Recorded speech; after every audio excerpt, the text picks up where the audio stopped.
Welcome to the School of Hard Thoughts. My name is Adrian Davis, and this is episode 23, a special Skype episode with a talented young artist, we'll say, because he does so many different things.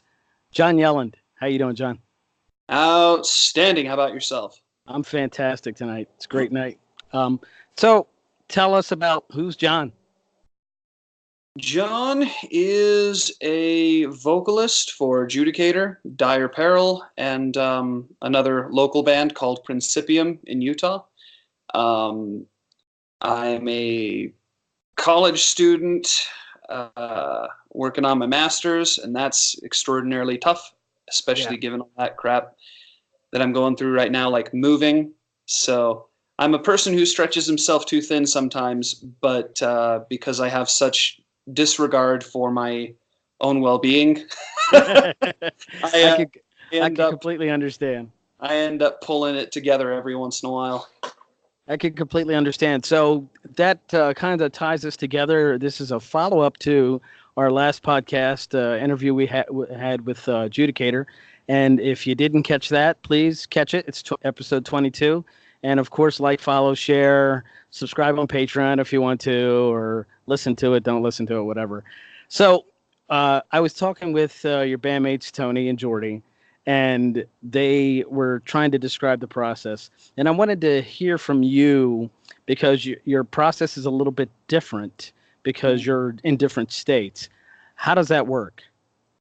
It's really easy for me because Tony just writes the music, and he generally has everything already written. So, like, for example, we have the album that we are working on now, Let There Be Nothing. Granted, we just released The Last Emperor last year, but while we were working on that album, he already had this album that he was working on. And so now we're working on the next album, and he's already got, like, the framework for the next album done.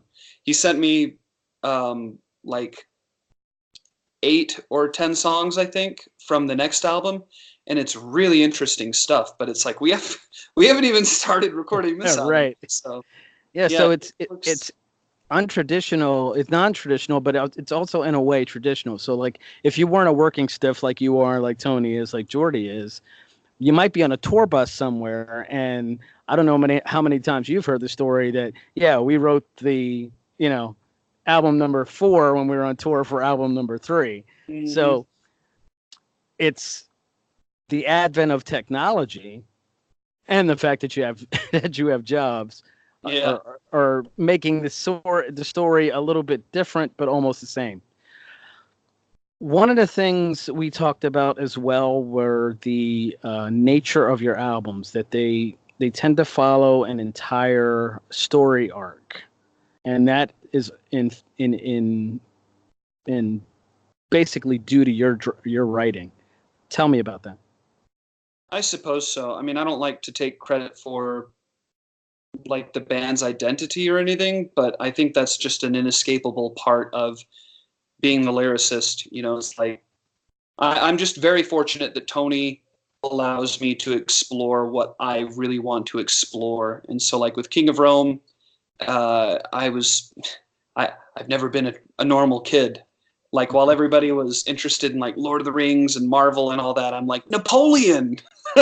Right. You're a history buff. Yeah. So at the time of King of Rome, I was super into this movie called Waterloo. I think it's 1978 or 1972, but has a kind of a non-traditional story structure. It's a brilliant movie. They do not make movies like that anymore, but I was super high on that movie at the time, and so like, that kind of happened naturally. And I don't know, I could go over, like, how each album came to be, but I'm just very fortunate that he lets me kind of explore myself through other stories, I guess, and put that like, pen to paper with, like, Judicator. Right. Yeah. So tell me about you growing up. Yeah, my I do you want like just general or like focused Yeah, on? I mean, in general, and maybe how it ties into your interest in music and Mm, your obviously eclectic style. okay, I'm gonna give you the sad story then. Sure, sure. So I was interested in music from an early age, and I was pushed into music from an early age by my parents. Um, so I always had an interest in music, especially guitar. But then when I found Iron Maiden, I knew that I wanted to be a vocalist. Okay. And that happened when I saw the Rock and Rio DVD of theirs. But what really moved me creatively was when my parents got divorced, when I was like 14 or 13. And so I ended up living with my dad, and he had to work. And so I spent a lot of time alone, and I got involved with a bad crowd, and I started doing bad stuff. And so, yeah, divorce is terrible. It has a bad effect on families. It's had a bad effect on mine.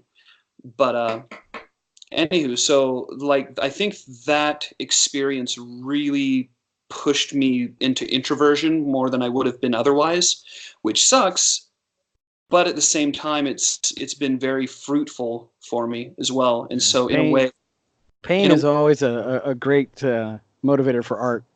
yeah, exactly. So that's kind of an overview of my childhood. I have good memories too. Don't get me wrong. Yeah, of course, of course. I mean, I can relate to. So divorce wasn't really a factor with us because they weren't legally married, although the state we lived in when I was a kid recognized common law marriage. But we actually had to flee from my father because, of the nature of the relationship and the type of person he was. And, this isn't about me, so I won't go into it deeply. But, he kidnapped me at one point. So Oh, I can completely understand where you're coming from, and I hope it made me a better person. I try. I may not have been as creative as you, but I find my outlet in other ways, and I guess a podcast is creative. thank you So for sharing that with me. That's heavy. yeah, oh, there's plenty of heaviness there, but back to Judicator, back to John. Um, I also understand that you have screenwriting as a talent or an aspiration. Yeah, What's that about?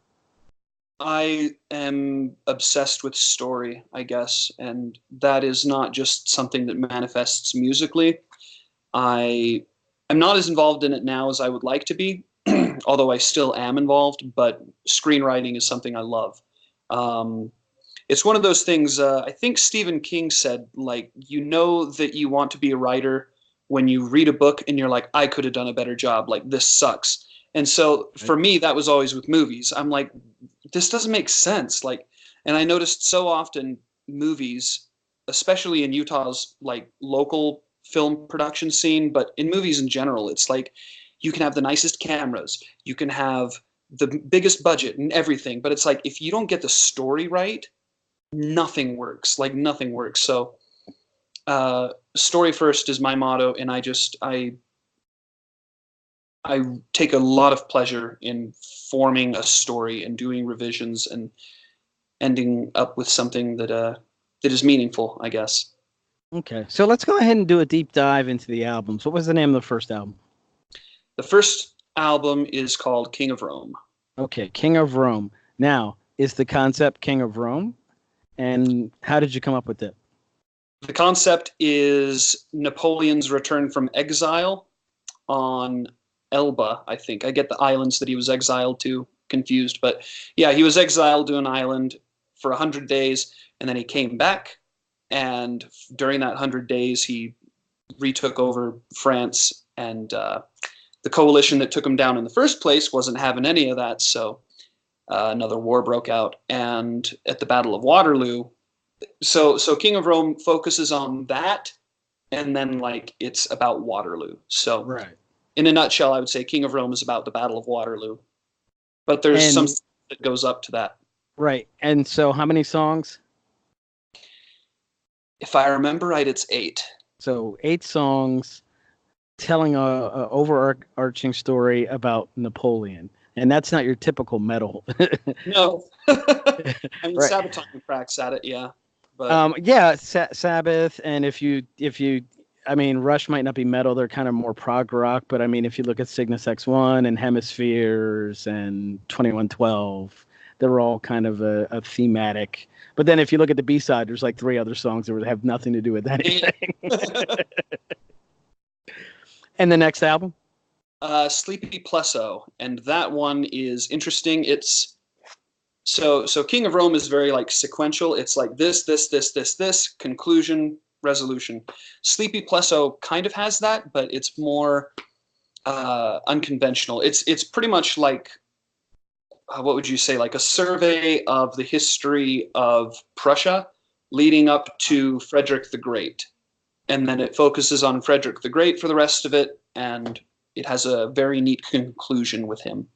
okay, so I want to go through the albums, but now you have piqued my interest. Mm-hmm. I understand. I kind of understand the research process for the first album, although you probably did more. But you were kind of obsessed with that movie, Waterloo. Yeah. How old were you when you actually wrote these lyrics? By the way, at least for Waterloo. When did we get our start? 2012. Okay. So for King of Rome, I must have been 21, 22. For Sleepy Plesso, I must have been 22, 23. Yeah. But these conceptual ideas have been bouncing around your head for how many years? That to start out with Judicator, I didn't have any. Like when I got the opportunity to do Judicator, I didn't know that. First of all, I didn't know that it was going to be like a thing.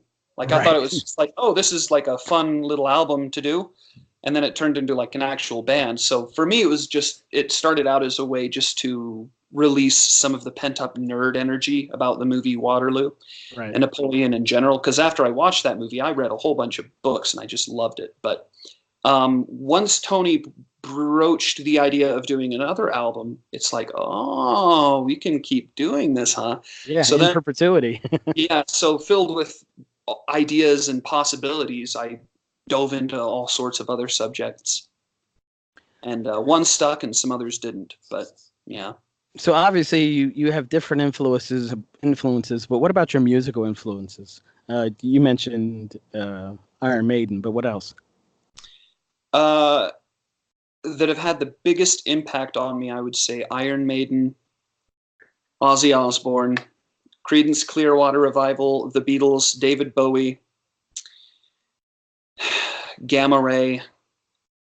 Don't want to list too many. And then Right. I'd say BB King. Wow, that's amazing.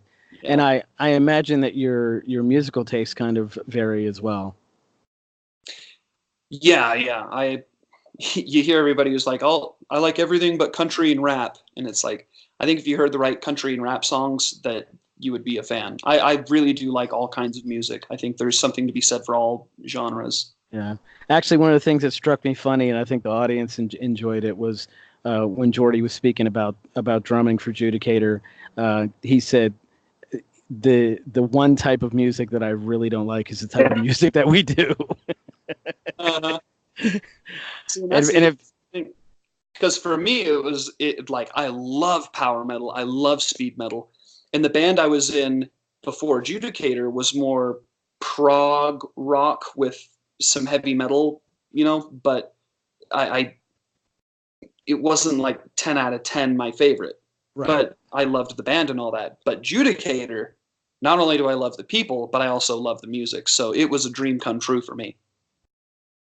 So there's the component of actually creating the music because it seems like you and Tony have talked about creating the music is the primary thing, but then it's like, hey, we can kind of go out and play this live. Talk about your live music experience.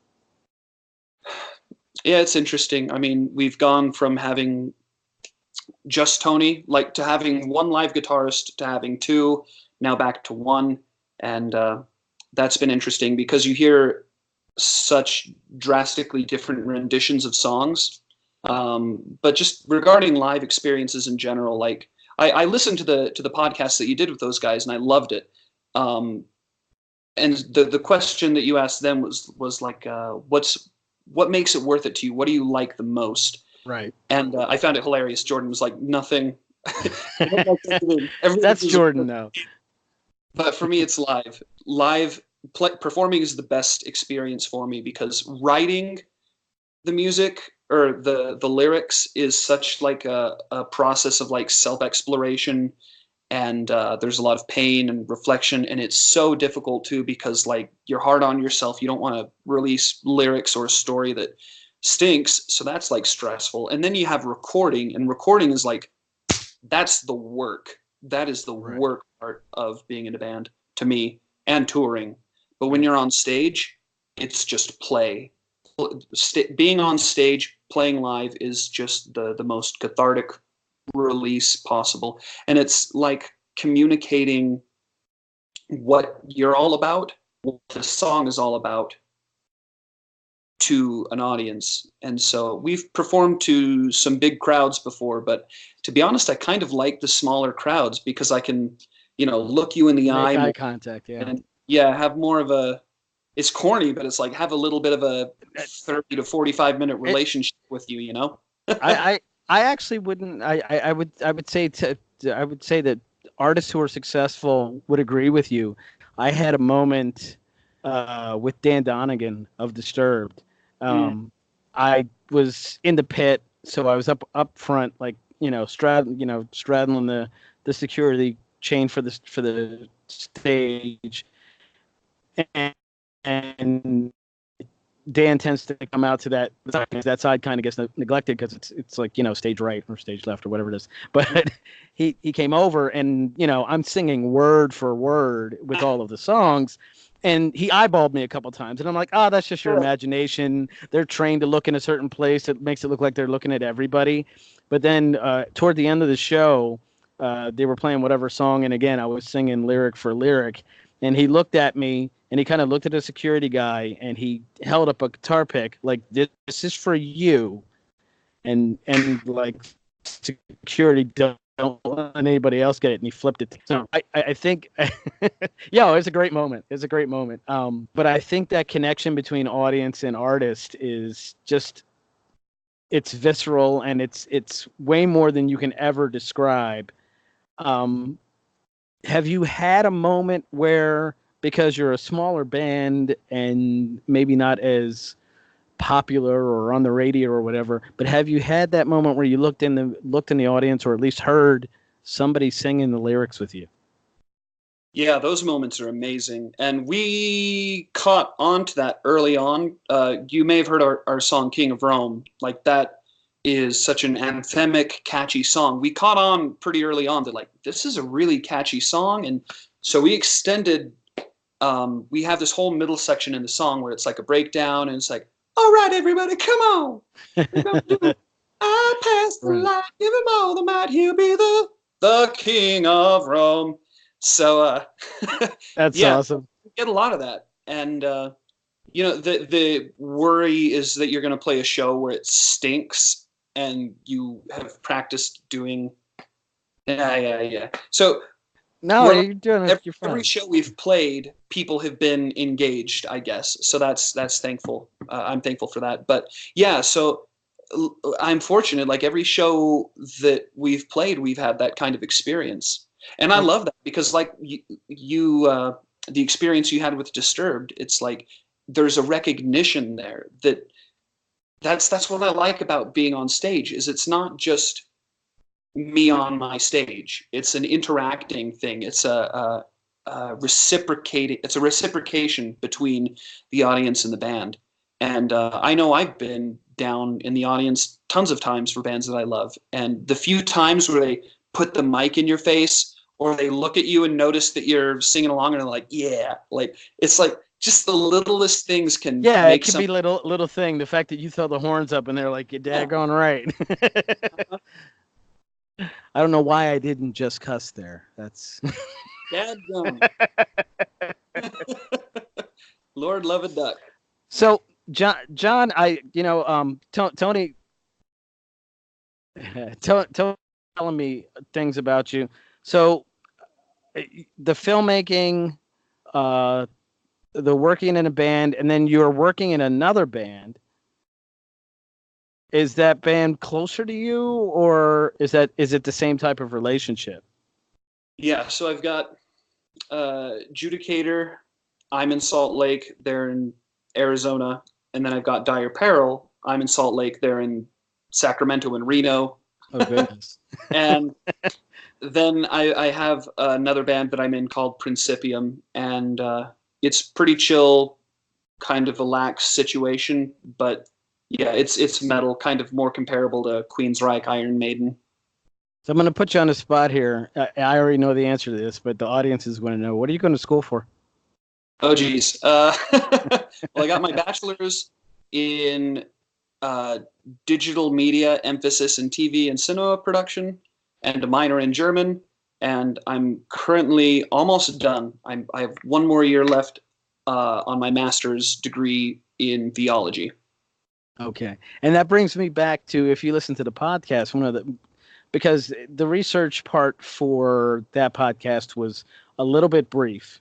And there were reasons for that. And you and I could talk about that offline at some point.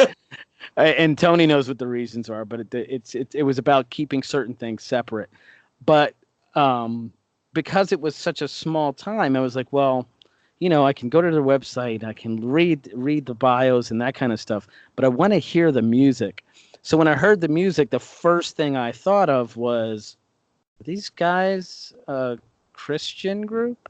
And then when we talked about it on the podcast, obviously that's not the thing, but and if it was the thing, so be it. But it's just your background, and the album that I happen to listen to has those kind of themes in them. Um, where do you come from? Where do you come at it from? Does that affect you in any way, where people might misunderstand where you're coming from? Uh, let's see. So, want to speak carefully. Yeah, right. Well, actually, to give you some solace, first of all, it's a podcast, so you can say Yeah. whatever the fuck you want to. But All I right. also know that you have an audience and fans and that kind of thing. But the other thing is, you're also on a podcast that we've talked about everything. We've talked about Yeah. politics and religion, and we've also talked about a guy who opened a CrossFit gym, and a local band. So Yeah. whatever you have to say, you can say. I will talk to you about anything. I shit my pants like last year. I'll tell you about that if you want. I literally, I literally pooped my I pants. shit my pants in Puerto Rico going to a Rush concert, so you can't Oh, beat that. so like I've said, like with writing lyrics, whatever I choose, no, whatever I end up choosing, because there's a sort of vetting process for what I actually end up going with for the subject matter. Whatever I end up getting drawn to and choosing is something I think that resonates with me on a deeper level. Um, and so it's like the first album was kind of like, oh crap, let's do an album really quick. I love Napoleon. Napoleon, great. Right. So there's not a lot of like deep stuff in King of Rome, but Sleepy Plesso was a lot of reflection because at the time I was atheist, and Frederick the Great is, as far as I remember, was definitely not theist. I think he was atheist, if I remember right. So you have Frederick the Great, who's an atheist, and I'm an atheist, and reading some of his stuff, it's so fascinating. He's such a fascinating character, but it's like I was exploring myself through that story. And so I think that the story comes out very genuine. And then we had our third album, which was sort of an unexpected decision by me to explore my brother's death. And that was very powerful, and I really needed it, and I'm glad that it happened. So when we get to the Last Emperor, I listened to the podcast, but I'll say it again in case anybody's listening and they haven't listened to the other one. But um, when I decided to do it on the First Crusade, I two things that I wanted to clarify with Tony were, number one, this isn't a result of anything political, Right. because the Crusades are misunderstood. I think they're definitely misunderstood, mischaracterized, and people paint with a broad strokes when talking about them, and they don't know what they're talking about a lot of the time. And so that was number one. Like, this isn't anything political, because with the Middle East and everything right now, and Yeah, Islam, and so it's exactly. like, it's a holy Right. war. I So, mean, you had Chris Kyle, who was a famous figure, and you can talk a lot of different ways about him. But in his book, he was talking about getting the Crusader cross tattooed on him mhm, because he was fighting in the Middle East. So yeah. I can understand where that could be very dangerous ground to tread on when you're just trying to make an album.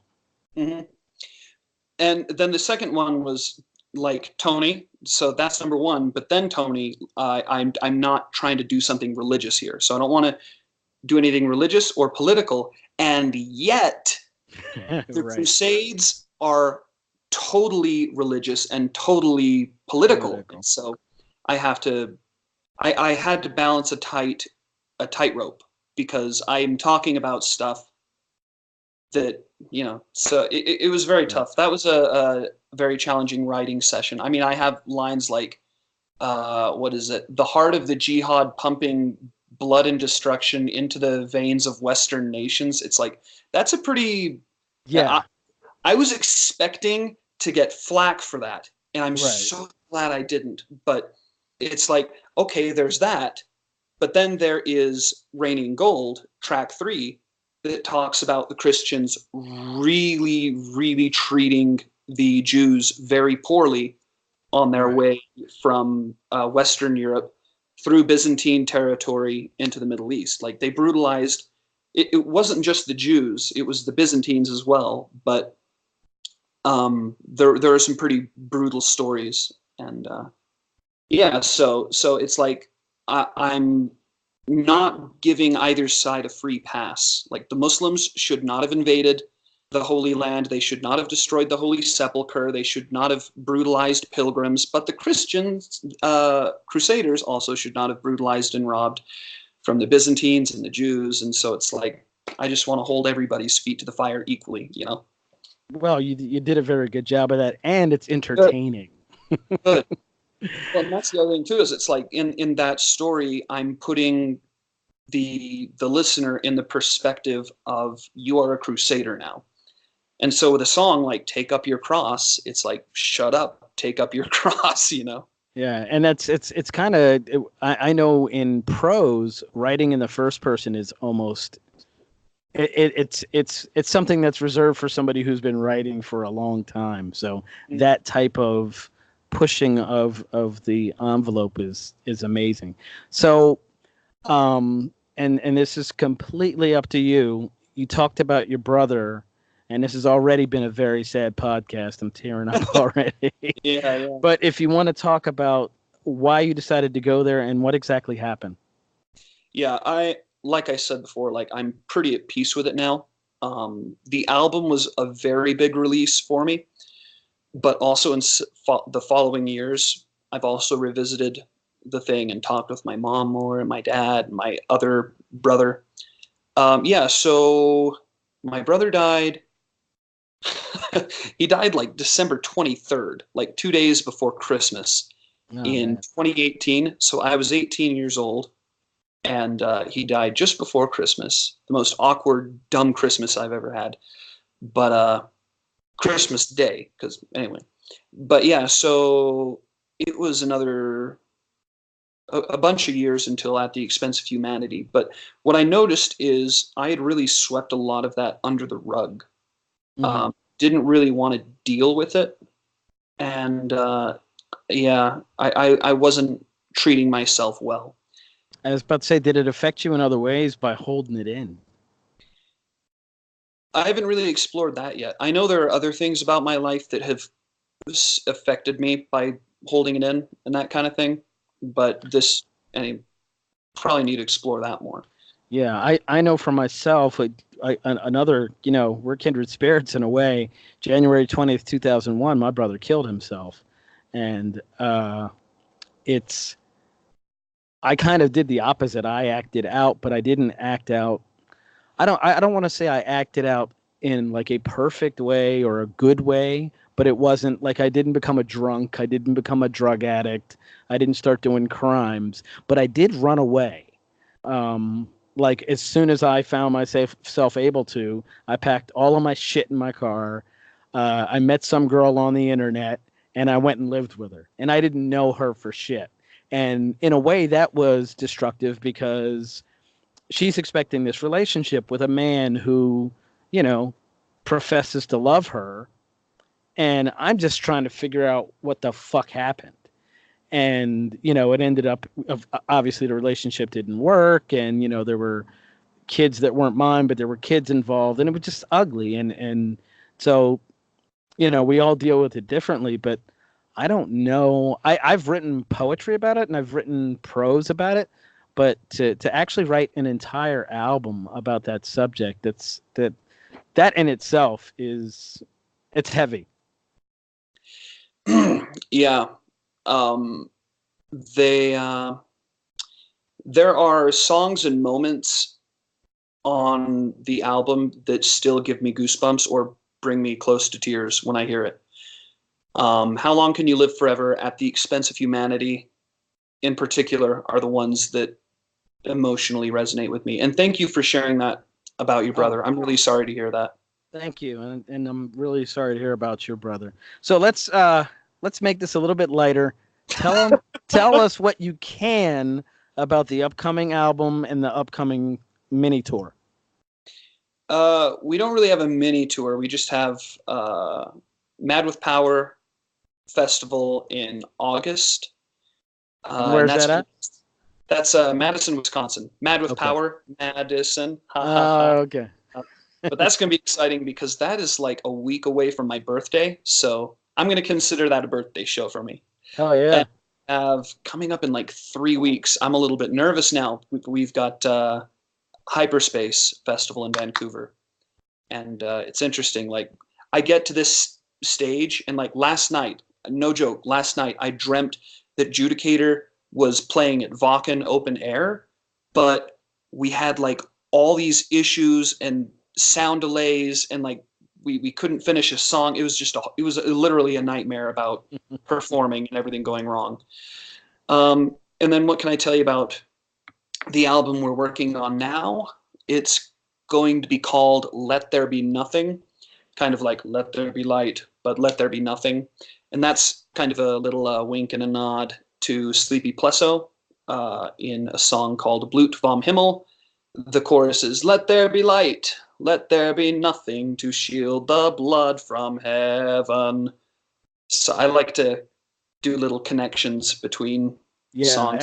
That's not the first time I've seen that, and obviously it's not the first time it's been done, but it's so creative when artists are able to do that. I'm always going to come back to Russian, and if you hate them, you're going to have to no, I actually really fuck like off. But but if Neil Peart and the rest of the band, they did part 1, 2, 3, and then end up doing part 4 of the Fear series, and they did them backwards over a series of albums. And then like they skipped like several albums before they did part 4. And then there's I'm wearing a Breaking Benjamin shirt, and I was listening to something from the last album, and one of the lyrics is actually the title of the current album. So that's cool. Yeah. So yeah, the album is the album is called Let There Be Nothing, and it is about General Belisarius, and who he was is.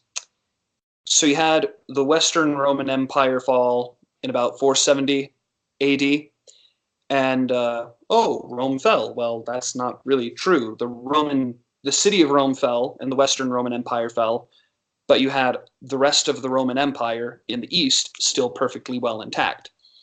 And so you had a handful of emperors go by until Justinian came along. And Justinian had this dream to reconquer all of the Roman territory that was lost in 470. And that was his thing. Like, I'm going to retake Rome. And the thing about it was, there were people, because it was only like 60 years later, so there were people who were still alive in Western Rome that was occupied by like the Visigoths and Ostrogoths and Vandals, who still were like, we are Roman. Right. And so, Hail Caesar. Hail Caesar. So the thing is, Justinian's like prime general was named Belisarius. And I considered doing the album about Justinian, but the more I read, Belisarius is an interesting guy. I don't use the term lightly, but from everything I've read, he's a truly like righteous dude.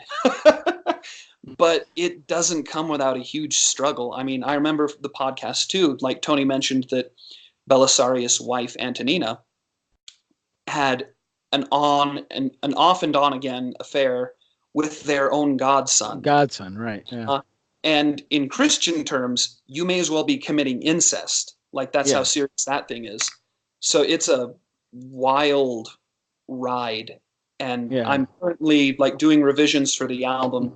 And I really hope that I have done it justice, because you might have some accidental success with Lonely Men, because that is actually like the biggest the biggest subject or category on Pornhub right now. What is incestuous videos. It's ridiculous. This is creative marketing, okay? This is creative marketing. Exactly. You got to, get it on there. So let me ask you this, because I always pick these things up about people. Mm-hmm. So you're probably going to end up being a rock star, so it's not going to matter. But I hope so. But if you don't do that and you graduate with this degree, are you going to teach? I would love to teach. That's a goal of mine, to teach. Absolutely. Yeah, because you have the storytelling ability. You're articulate. You can hold a conversation, and it seems like you have enough of the right information to get across. So, something tells me that the rock thing is going to take off, and I just want you to remember the little people. Absolutely. That's the thing. I'm not a rock star or a big shot or anything, but it's like, I imagine it's really easy to get caught up in all the big stuff. But for me, I just think of all the people who gave a crap when we were actually struggling. So, yeah, love you. Exactly. Yeah. I mean, that's the way that my partner Green and I look at it. It's, this podcast started off, I think, with just my wife listening to it, and it's growing day by day, and I think it's bigger than, because I don't really look at the metrics, so I think it's bigger than I think it is, because there are people coming up to me that I don't even know, and they're like, yeah, man, I like your podcast. I'm like, oh, who good. are you? So I don't think people take into account how difficult it really is to do a podcast. My brother he tried to do a podcast. He got like 5 episodes in and then got disheartened and stuff. And I helped him along the way, and like, I saw his struggle. It's not easy. Like, and so I don't like, there's kind of a disdain or something toward like low level podcasters or whatever. So one of the and I am going to throw him under the bus, which I would normally not do to another guest, and I still love him and I still love his books, but he kind of did the podcast with us and then didn't mention it at all on his vast social media platform. But I got a chance to interview David Brin, who is an amazing science fiction author, and he wrote the book that inspired the very bad movie, which he talks about in the interview, The Postman, with Kevin Costner. And so this is a guy who's relatively famous, and one of the things we talked about was he was like, my wife has told me to avoid doing. He didn't say low level. He said unpaid podcasts, and I'm like, if you understand what a podcast is, they're all unpaid, unless you're saying you want me to compensate you. And then as soon as I said that, like the subject changed to when can we do it? Because I think he kind of caught himself and he understood. And we did it. It was a great interview. And then, I said, if you could just mention, here's the links, here's the audio, here's the video. It's on YouTube. It's on all the podcast platforms. That'd be great. If you could just kind of mention it once, in your Twitter feed or on your Facebook or something. Not a peep. So yeah, it kind of, it will be a lesson to me that if we ever do get big, not to forget, Corbin Gravely, the guy who's a local owner of a CrossFit gym. I'll never forget him for being a guest, because one of the things you talked about that is a problem with podcasts is getting guests. Or at least having interesting things to say that 5 million other people aren't saying. That's the thing with social media. It's like everybody has an opinion about Trump. Everybody has an opinion about, what's going on in the world. And it gets to be the point where it's like, yeah, what you guys are talking about in the bar, I saw on Joe Rogan, or I saw on CNN, or so. It has to be, oh, goodness. That makes me so happy. Sorry, he was bugging me. Him? Her. Her. What's her name? Ripley. You're shitting me. After Sigourney Weaver in the Alien movies. You have no idea what a weird fucking coincidence that is. Uh-oh. And I had a German Shepherd named Ripley. Whoa. Named after Sigourney Weaver's character. Oh, shit. That's yeah, awesome. I know. It's like that's blowing my mind. I'm gonna message you after this. So see pictures. Tell us where we can find you and Judicator on social media. Probably best way to go is probably Facebook for Judicator and Bandcamp. Bandcamp's been very good to us, so I would say definitely give them a ring. But Facebook is our primary driver. I think we have an Instagram, whatever, just Facebook, you'll be fine. Anything else, if you want to find us, you'll find us. Excellent. So I want to thank you for doing this. I want to do it again. I want to apologize for we had a little bit of a poor connection a few times, and I think that's because I decided I wanted to sit outside as an experiment, or maybe it's your crappy Wi-Fi. I don't know which one. But I think it's more me. But I want to thank you, and I want to thank Mark Holly, Alyssa Bradley, and Donovan Warren. They're our most latest patrons on Patreon, which is unbelievable. Taking money out of your paycheck to give to some dude like me. Famous Sam's of Golf Links and Cole, Judicator, John Yelland. Thank you for coming on. Yeah, I really appreciate it. Thanks. And I'm going to end this like I end all my podcasts. Thank you. And I love you, Tracy.